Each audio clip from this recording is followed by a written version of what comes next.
निबंध लेखन। कहानी लेखन के समान ही निबंध लेखन भी भाषा की रचना कला है। निबंध का शाब्दिक अर्थ होता है अच्छी तरह बंधा हुआ। अच्छा निबंध लिखने के लिए निम्नलिखित बातों का ध्यान रखना आवश्यक है। निबंध के विषय को अच्छी प्रकार समझ लेना चाहिए। निबंध की भाषा सरल होनी चाहिए। निबंध को अनुच्छेदों में बांटकर लिखना चाहिए।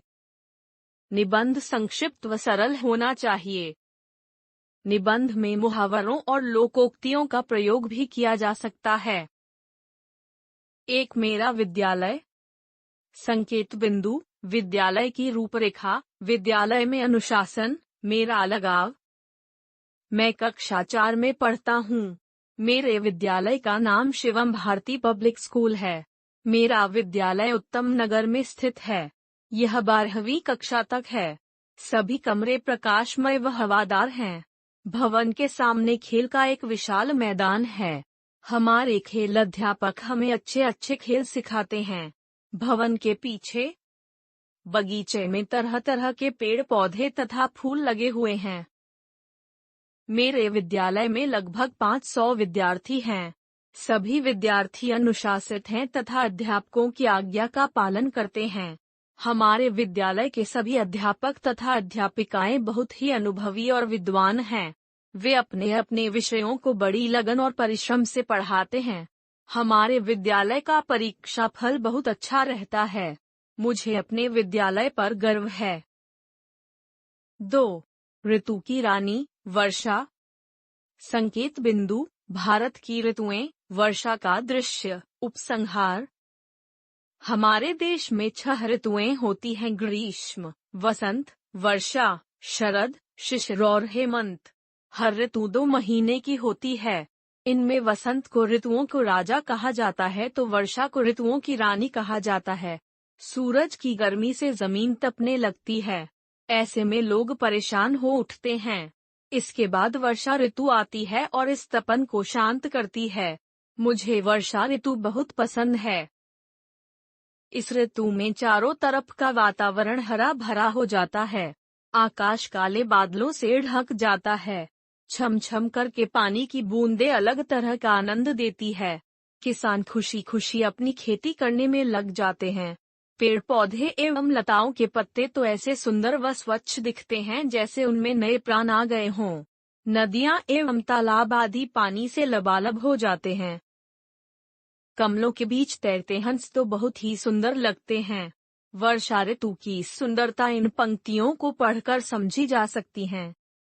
मोती सी गिरती बूंदे करती छम छम, गीत फूट पड़ते ओठों से पल प्रतिपल। 3. मेरा प्यारा कुत्ता। संकेत बिंदु, कुत्ते के प्रति मेरा लगाव, स्वभाव कारण। मेरे पास एक कुत्ता है। उसका नाम टॉमी है।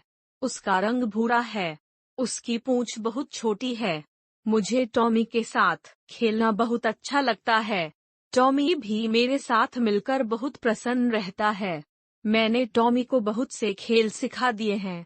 टॉमी अजनबी लोगों को देखकर भौंकने लगता है। जब कोई परिचित व्यक्ति आता है तो वह पूंछ हिलाकर उसका स्वागत करता है। मैं टॉमी के खाने पीने का बहुत ध्यान रखता हूँ। वह दूध रोटी बहुत शौक से खाता है। मैं उसे प्रतिदिन स्नान कराता हूँ। मैं उसे नियमित रूप से परीक्षण हेतु पशु डॉक्टर के पास ले जाता हूँ। मैं प्रातःकाल उसको सैर कराने पार्क में ले जाता हूँ। टॉमी हमारे घर की रखवाली भी करता है। वह एक वफादार जानवर है। वह मुझे बहुत अच्छा लगता है। 4. दिल्ली। संकेत बिंदु, मेरा दिल्ली जाना, लाल किले की सुंदरता, प्रमुख दर्शनीय स्थल। दिल्ली भारत की राजधानी है। कुछ दिन पूर्व मैं अपने पिताजी वे साथ दिल्ली गया था। दिल्ली में मेरे चाचा जी रहते हैं। चाचा जी हमें दिल्ली की सैर कराने ले गए। सबसे पहले हम लाल किला देखने गए। इसे मुगल बादशाह शाहजहां ने बनवाया था। यह लाल पत्थरों से बना हुआ है। इसकी दीवारों पर बने चित्र बहुत सुंदर है। इसके बाद हम चांदनी चौक घूमने गए। चांदनी चौक एक बहुत ही व्यस्त बाजार है। इसके पश्चात हम पुराना किला व चिड़ियाघर देखने गए। चिड़ियाघर में हमने अनेक प्रकार के पशु पक्षी देखे। हमें घूमते घूमते शाम हो गई, अतः सभी लोग घर वापस आ गए। अगले दिन चाचा जी हमें दिल्ली के अन्य प्रमुख स्थान दिखाने ले गए। हमने कुतुब मीनार, विज्ञान संग्रहालय, राजघाट, लोटस टेम्पल व अप्पू घर आदि स्थानों की सैर की। 5. दीपावली। संकेत बिंदु। प्रमुख पर्व। दीपावली मनाए जाने का कारण, तैयारियां। हमारे देश में बहुत से त्योहार मनाए जाते हैं।